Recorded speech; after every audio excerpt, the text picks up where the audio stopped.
Although it wasn't the only big-screen smartphone released in 2016, the Galaxy Note 7 will be the device everyone remembers, and not for the right reasons. Samsung's next big thing turned out to be a big disaster, and what was almost the Android phone everyone could heartily recommend, became the Android phone we told people to run screaming from.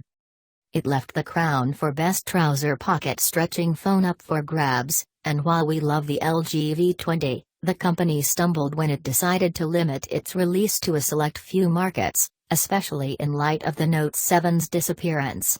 What phone should people who find a 5.5-inch display just too restrictive buy? Huawei swooped in to save the day with the Mate 9, the follow-up to last year's well-received Mate 8. It has a massive 5.9-inch screen, a strong processor, and a new version of the superb Leica camera we adored on the Huawei P9. Samsung's misfortune may turn out to be Huawei's opportunity to wow smartphone fans in the US. A giant screen in a modest package. Here's a surprise: the Mate 9 isn't a big smartphone. The screen may be massive, but Huawei has clearly used some form of magic to squeeze it into a small body. Is the Mate 9 related to Doctor Who's TARDIS? Very possibly. It's shorter and the same width as the LG V20, which has a 5.7-inch screen, and just 2 mm longer and 3 mm wider than the 5.5-inch Pixel XL.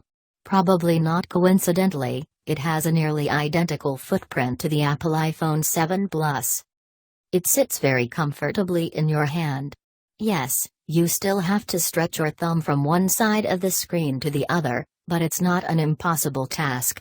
It takes no more effort to do so than on normal phones like the iPhone 7 Plus or the Pixel XL. The use of on-screen Android menu keys only helps, too. Huawei smoothed the sides of the metal body, but left enough of an edge to give the phone some bite, lowering the chances of it slipping from your grip.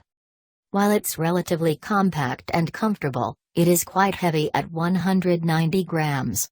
It's a big, all-metal phone, with a very large piece of Gorilla Glass over the display, so the extra weight isn't a shock.